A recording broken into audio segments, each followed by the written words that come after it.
Farm so hard, the employees wanna find me, and then wanna hire me. What's 100K to a guy like me? Could you please remind me? Farm so hard, this ain't easy. Working late nights, you best believe me. My grades can only go A's. Never wanna see another B unless I'm Jay-Z. Farm so hard, let's get paid. This is Morgan Greer. This is Michaela Hayes, and you're listening to another episode of the Pharm So Hard Ambulatory Care Podcast. All right, everyone. Welcome back to another episode of the Pharm So Hard Ambulatory Care Podcast. Today, we are hopping into episode 2 of our GLP-1 series. So today, we're going to dive a little bit deeper into our data and some of the actual studies and literature that talk about our GLP-1s and, how we've gotten to where we are. But first, I think what we're going to do is kind of give some life updates because we really want you guys to know us, in pharmacy, outside of pharmacy, who we are as people. So, Michaela, what's been going on in your life? Well, it's good to be back on the podcast with you. We took a little week hiatus, but we're back. Much needed. Yeah, exactly. It's like our therapy session when we get to talk to each other in the pharmacy world. But as far as like wedding updates, we've sent off the save the dates, and I still have it on my to-do list to get back and see what is to do in March. And we're like, March is just getting out of here so fast. I don't even know what's happening. I had my birthday 2 days ago, though. Oh, yeah. Cool. Happy belated birthday. It was fun. No, very low key. Scott had to work in the Army, so he was gone for the weekend. I spent some time with my parents. How about you? It's been warmer. Have you been taking long rides with Betty? So not warm enough for Betty's top or doors to come off quite yet. Today in Virginia, it actually went back in the opposite direction. It dropped down into like the low 30s. So I was really irritated about that. But Betty did take her first long road trip to Raleigh, North Carolina. I got to see an old friend. And so that was fun. And my friend, she lives out in like the country. So she definitely got the open roads for the first time, not in like the city at all. So that was fun. I think she left Virginia at like 300 miles on her. She now has finally hit 900 miles. Oh my gosh. We're slowly approaching 1,000 miles, which is weird, but her first payment's coming up, so it's not as fun anymore when you have to like actually pay for her. But we'll get there. One question I did have, because I see Broncos all the time, and I also see your color, and I love it. Mm-hmm. I love it so much. But I'm like, I've just always been a Jeep girl, and my vision is to like get a Jeep and have the doors off and everything. But now I'm like open to the whole Bronco idea. Broncos. Tell me, what's the like difference, I guess, and pros and cons in your idea? Okay, so Betty the Bronco is beautiful. She is the color cactus gray, which is the best color. I truly didn't even like any of the other colors that Bronco offered. But okay, I think the thing is, and I'm sorry to any Jeep owners who are listening to this, but I actually had a Jeep at one point in time. It wasn't a Jeep Wrangler, which is the most like comparable look to the Bronco. But Jeep Wranglers, from what I know, ride a little bit rougher.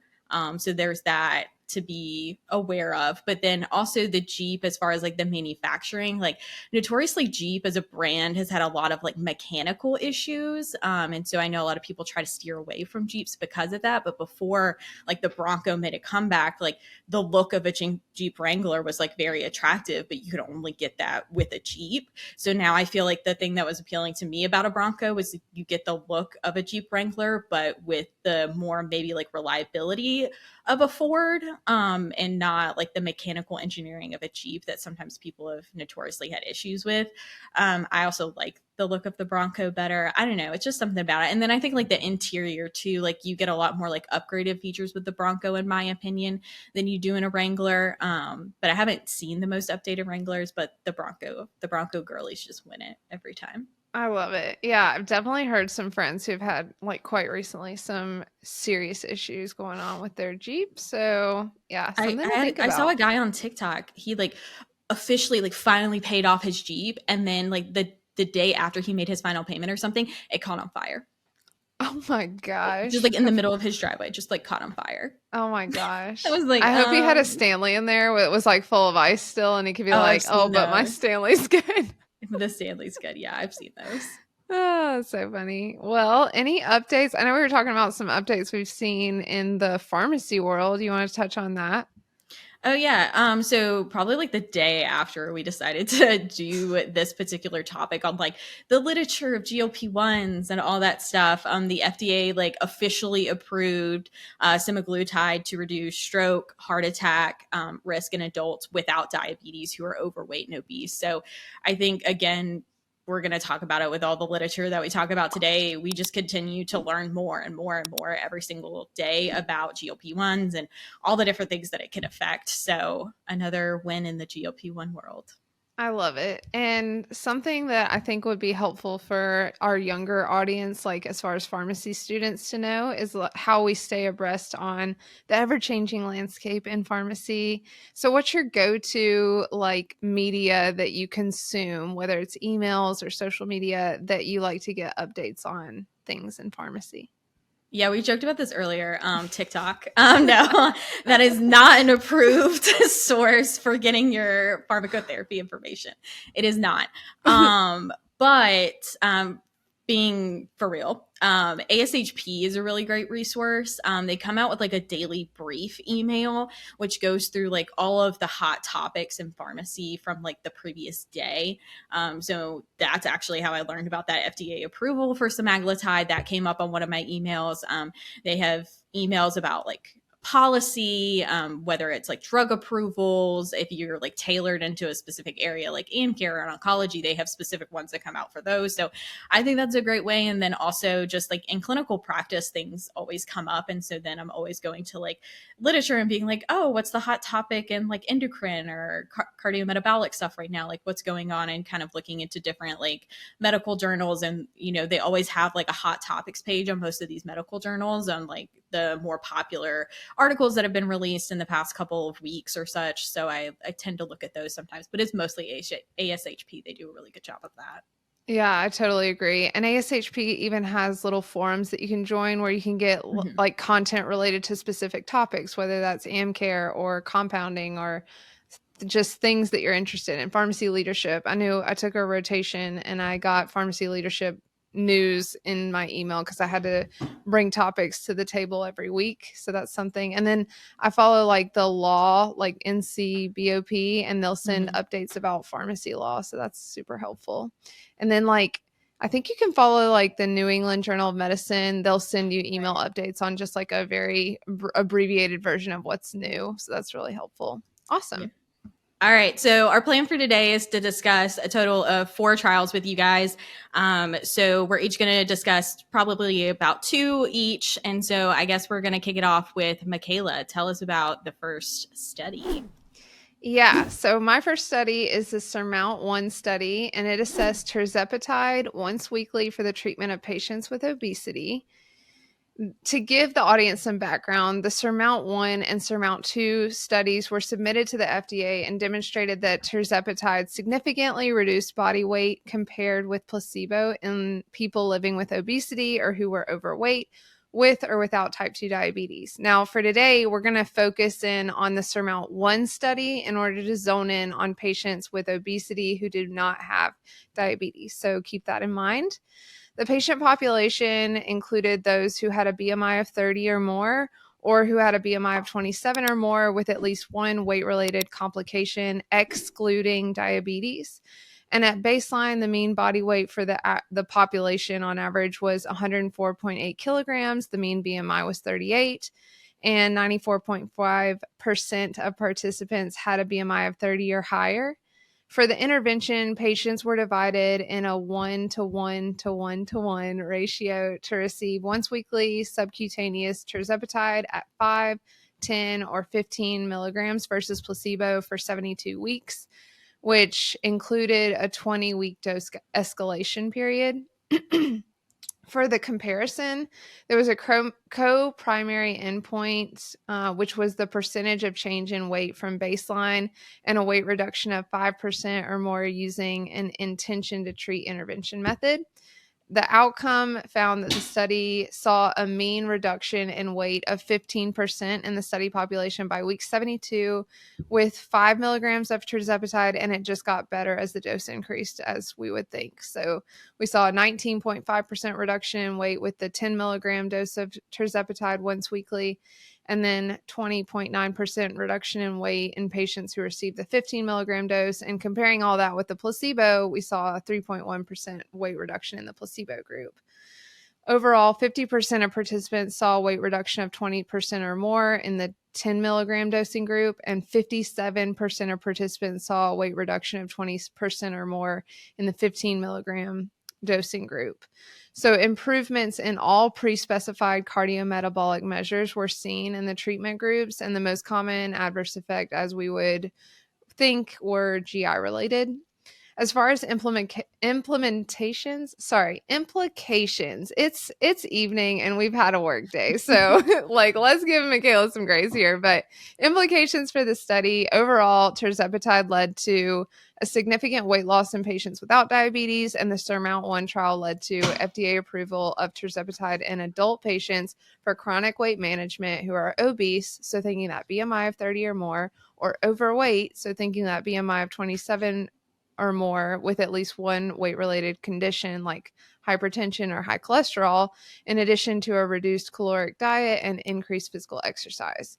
And quickly to wrap up limitations for the study population may have represented an obese or overweight subpopulation who had a greater commitment to weight management efforts than a normal general population who had obesity. And the baseline cardiometabolic factors were relatively normal at baseline. So keeping that in mind, there were only 5.5% of trial participants who were classified as overweight. So mainly we're thinking about patients who have obesity rather than being overweight. And then we want to keep all these limitations in the back of our mind when we're thinking about extrapolating these results to a greater population, right?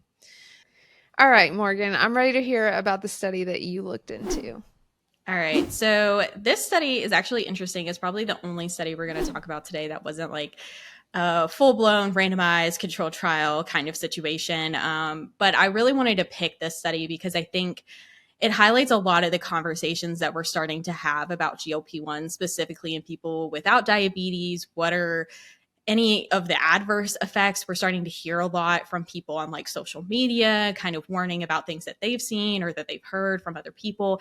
So I thought this would be an interesting trial, or study rather, to talk about. And it's the only one I could really find on this topic. And it's cited by a lot of people when they talk about side effects for GLP-1s. So I thought it was worth talking about. So the study is called Risk of Gastrointestinal Adverse Events Associated with GLP-1s for Weight Loss, very aptly named.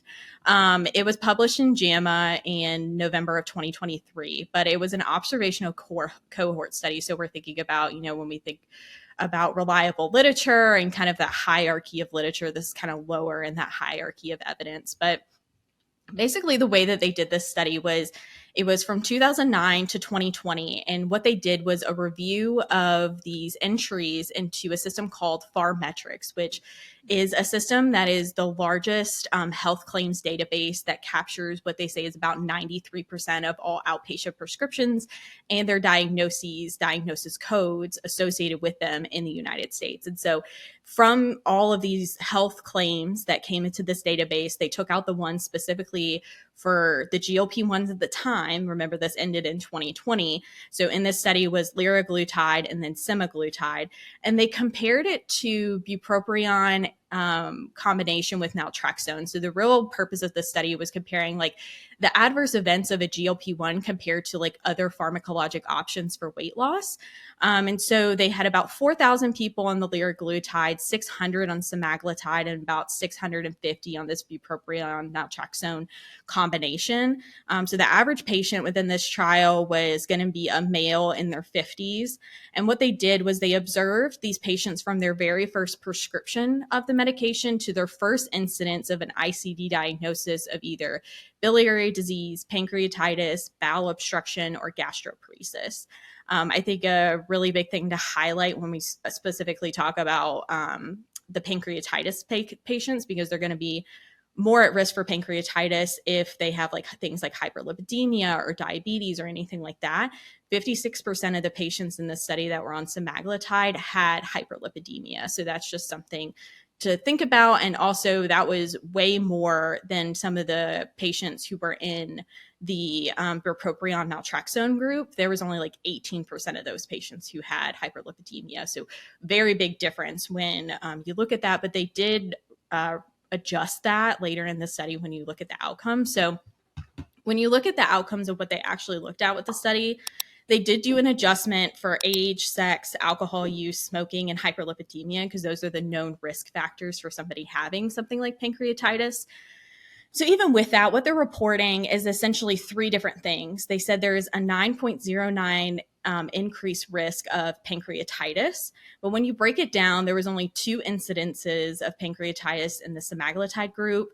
There were 71 incidents in the liraglutide group, and then 1 in the bupropion group.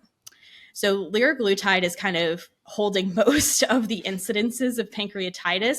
And I think it's, again, interesting to highlight in this study that they compared the GLP-1s to this other pharmacologic option for weight loss. It wasn't like compared to placebo. It was compared to bupropion naltrexone combination. So it's just an interesting way to do it.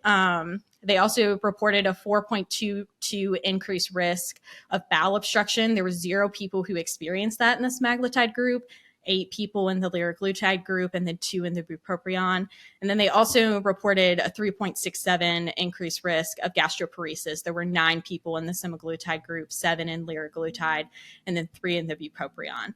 So holistically looking at this, a lot of these events occurred more commonly if we're looking at the 2 GLP-1s that they used in this liraglutide group, which if we're talking about clinical practice right now, we're not seeing as much liraglutide anymore because we're kind of leaning more towards semaglutide or tirzepatide. So kind of interesting to put into clinical practice. But all in all, limitations of this study was they don't even mention patient history. So these patients could have had a history of like gastrointestinal issues, a pancreatitis history already before starting a GLP-1. We don't know that. They don't even mention that. So kind of limited in our assessment of that.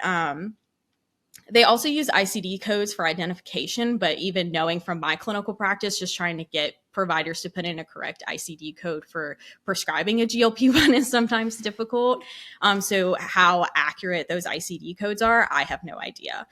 Also, the length of time on these different GLP-1s. So the study was done from 2009 to 2020, where it wasn't even until 2017 that semaglutide was available. So you have 2009 to 2020 potentially on liraglutide, and that's a much more significant amount of time for these things to potentially occur.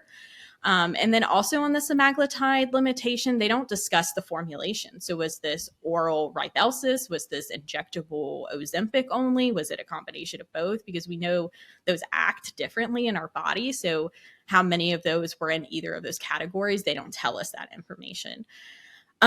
So again, like kind of I talked about when I just look at this study, it's being referenced a lot in some of the opposition to GLP-1 fighters out there, but the overall risk of these things happening is very small compared to the potential benefits. So it's something to evaluate. And that's obviously why we have kind of like a caution on people with a significant like GI history, or they have a history of pancreatitis or anything like that. So this definitely plays more into our decision making. Obviously, we also know that GLP-1s directly stimulate the beta cells in the pancreas. So there's more to be learned about exactly how it's working within the pancreas. But really all the data that's out there, including this study, is observational case studies. So there's a lot of low level evidence for, us overall really holding off on the use of these agents in loom of like potential side effects or risks that could become associated with them. All right. Study number 3. Michaela, tell us about it. Awesome. So my second study for today, or study number 3 overall, is the SELECT trial, SELECT, SELECT, and it assessed semaglutide and cardiovascular outcomes in patients with obesity and who did not have diabetes. So this population included patients who were 45 and older. So this is the inclusion criteria. They had to have pre-existing cardiovascular disease, a BMI of 27 or higher with no history of diabetes, and baseline characteristics saw an average age of 61. There were approximately 72% male, so it was heavy on the male side, and 84% were white. So not easily extrapolated to a general population, right? When we're just looking at that. The average body weight was 96 kilograms. Average BMI was 33. The mean CRP level was 1.87. And a majority of patients had a previous MI or stroke. And this was 84% of the patients here. The intervention was that patients were randomly assigned to receive, or in a 1-to-1 ratio, to receive once weekly subcutaneous injections of semaglutide at a dose of 2.4 milligrams versus placebo. And the primary cardiovascular endpoint was a composite death of cardiovascular causes, non-fatal MI, or non-fatal stroke in a time to first event analysis. The outcome saw a total of 17,604 patients who were included, and they split them pretty evenly with 8,803 patients receiving semaglutide and 8,801 patients receiving placebo. A primary cardiovascular endpoint occurred in 569 of the 800,000. Sorry, I'm just going to tell you. The primary cardiovascular endpoint was seen in 6.5% of the treatment group, whereas 8% of the placebo group, with a hazard ratio of 0.8 and 95% confidence, just to make that easier. You can go look up the details if you're interested.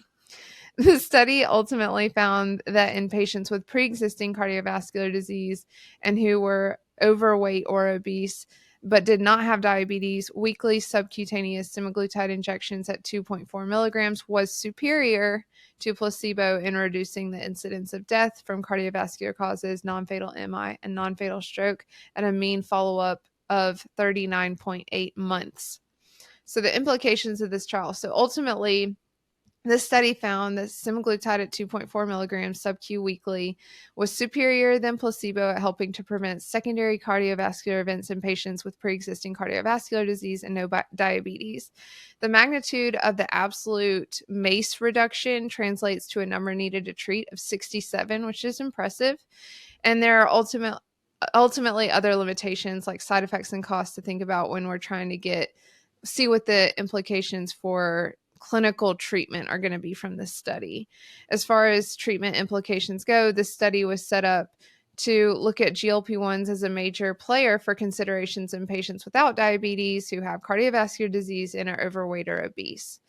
For limitations to the study, again, only patients with pre-existing cardiovascular disease were included, so the results can't be extrapolated to the effects of semaglutide on primary prevention of cardiovascular events in patients who are overweight or who have obesity but without previous ASCVD events because they weren't studied, right? And then the patient population does not represent a globally represented patient population, which limits the generalizability or the ability to extrapolate these results to a more diverse patient group. All right, Morgan, take us through your second trial and the fourth trial of the episode. Yep. So I am super excited about this trial. It was the first one I wanted to talk about when we decided to start talking about GLP-1-ish trials. So this is actually a phase 2 trial from Eli Lilly. This was published this past summer, June of 2023. So this is actually on a not yet to be released drug yet. So it's retatrutide. So we only have a generic name for it yet because it's not been released. So brand name to be announced. But we all know our Ozempic and like Trulicity, those are GLP-1s. And our Mounjaro was a little bit different. It was a GLP-1 GIP. Eli Lilly has now come out and said, we have a GLP-1 GIP GCG. So a triple hormone receptor agonist. They said, we did 1, we did 2, now we're going to do 3. They came out with this study. So it was, of course, a double-blind, randomized, placebo-controlled trial, our beautiful, typical manufacturer-produced trials. It was done over 48 weeks. And so the big differences with this trial was, unlike the past kind of GLP-1-ish meds we've had, they all went kind of diabetes indication first, and then they went for the weight loss. This one's going for weight loss first, which I found interesting. So this was adult 18 to 75 years old with a BMI of 30, greater than or equal to 30, or greater than or equal to 27 with at least one high-risk condition, hypertension, hyperlipidemia. So not off from the typical norm when going for an obesity indication. That's our typical kind of group of people. But these people did not have diabetes. They could have pre-diabetes, which you'll see a little bit later when we talk about the outcomes. And of course, all these people received like lifestyle interventions, counseling from a dietitian on a regular basis, all of those good lifestyle modifications that we always recommend, in addition to any pharmacotherapy intervention. So this study had 338 patients, 51.8% were men. And this was interesting because they designed the study specifically with the intent that they wanted equal men and women in their study, which kind of impacts the results that we'll talk about a little bit later. So I thought it was interesting that they specifically did that on purpose. Our average patient was about 48 years old, 88% white, but about 35% of the patients were actually Hispanic or Latino in their ethnic group. So that was also an interesting surprise. The average BMI of these patients was 37.3. And then the dosing for the retatrutide is going to be 1 milligram, 4 milligram, 8 milligram, or 12 milligrams sub-Q weekly. So similar to all the other GLP-1s we kind of already have on the market, but obviously the doses are a little bit different. So this is where this drug kind of packs a punch. And I was flabbergasted when I saw this number first. So on average, they had a 24% reduction in weight, which equivalents to that was about 58 pounds. That blows Ozempic, Mounjaro, Zepbound, Wegovy, whatever you want to call it, out of the water. I was so shocked. So for reference, we've talked about this before, but the average on Ozempic was about 13 pounds. Average on Mounjaro Zepbound was about 25 pounds, which you're already like, wow, that's significant weight loss. 58 pounds of weight loss for these patients. I was shocked. A little bit more into the weight loss. I mean, women lost more weight than men. That wasn't really surprising just because we already know that there can be like sex dependent differences in like body composition, whether that's hormonal. Women typically hold more of the fat or adipose tissue than men typically do. So that also wasn't really surprising. What also wasn't surprising was they point out people who had a BMI at the beginning that was over 35 lost more weight than the people who started at under 35. Again, not really surprising when we think about it, but what was really cool to me, and you know, all of this is not obviously everything that was in the study. So if you would like to read the entire study, I encourage you to do so. But the one cardiometabolic thing that they found was at the end of the trial, so at the end of 48 weeks, 72% of the patients who started the trial with prediabetes returned to normal glycemic control, so an A1C less than 5.7. That is incredible. 72% of patients. That's wild. So that's 72% of patients in the study that potentially you prevented from getting diabetes. That is really, really cool. Adverse effects were similar to all our other GLP-1s. So most of those like GI side effects, nausea, vomiting, diarrhea, constipation. The one interesting thing that I noticed was they did have like a transient increase in about like 1% of patients in like ALTs that were greater than 3 times the upper limit of normal, which we always talk about. But as the study continued, it went unchanged or it decreased by the end of the study at 48 weeks. So whether that's like clinically relevant or not to be seen. But as far as limitations for the study, I think the limitation for them kind of was the fact that they were looking to get that equal sex representation with male versus female, because all the other studies like Mounjaro or Ozempic or anything like that, they didn't do that. And a lot of their study population were women, which we know lost more weight. So is their weight loss more significant maybe in those studies because they had a larger women population than maybe this study did, where they were trying to make it 50-50? That's a consideration. Also, only 4% of participants in this study were in that group where they were a BMI of greater than 27 with one chronic condition, like hypertension or hyperlipidemia. So the results of the study may not be generalizable to that particular population. So more looking at people who had like a BMI of greater than 30 overall, that might be more of what this population is looking to. But overall, I thought this study was really interesting. They're currently doing phase 3 to actually get it approved on the market kind of thing, but that's not going to be done until probably estimated around early 2026. So I'll be interested to see where the rest of the information and kind of the data for this drug goes after seeing phase 2, because it was packing a punch. Yeah. I really like that the doses were even numbers. So you didn't have to like memorize all these weird like 2.4. Well, it was blah, blah, blah. 1, 4. Yeah. 1, 4, 8, 12. Yeah, that's awesome. Love that. And then with what they saw with the prediabetes and what we've seen with GLP-1s, I definitely see a diabetes indication in the future. Oh, yeah, for sure. And I mean, they also talked about hypertension. I don't remember exactly, but they said a certain percentage of patients were at least able to come off one antihypertensive because of the drug. So, I mean, all cardiometabolic things considered, I mean, it's crazy. It's kind of scary. I'm kind of scared for this drug to come out because that is unlike anything we've ever seen. And they were comparing the rates of weight loss to those of people who underwent like bariatric surgery. Wow. Like that is the difference that it was. And I was like, oh, this is going to be big. Yeah. Eli Lilly's coming for this market. And you think about it, like weight is tied, a weight reduction, a significant weight reduction, like that drug has the potential to provide patients. I mean, that helps like it was seen in the study with reducing blood pressure. I'm sure if your weight reduced, that improved their A1C like we saw with the prediabetes patients. And then I'm sure it helps with the cholesterol. I mean, that all translates. It's all interconnected. So getting the weight under control really helps to prevent all these chronic problems. And then just like all the underlying chronic diseases, like the cardiometabolic diseases have been tied with dementia. So us getting all these patients under control from a weight perspective and a diabetes perspective ultimately translates into healthier and more like longevity in health as far as like what we've seen it tied with dementia and other things. So that's just really exciting for this space. I'm really happy. All right, fam. So that concludes our episode on topics related to studies in the GLP-1 space. So stay tuned to our next episode where we go into controversies relating to GLP-1s. And until then, don't forget to farm so hard in ambulatory care. Bye, guys. So I farm so hard, the employees wanna find me, and then wanna hire me. What's 100K to a guy like me? Could you please remind me? Farm so hard, this ain't easy. Working late nights, you best believe me. My grades can only go ace. Never wanna see another B unless I'm Jay-Z. Farm so hard, let's get paid.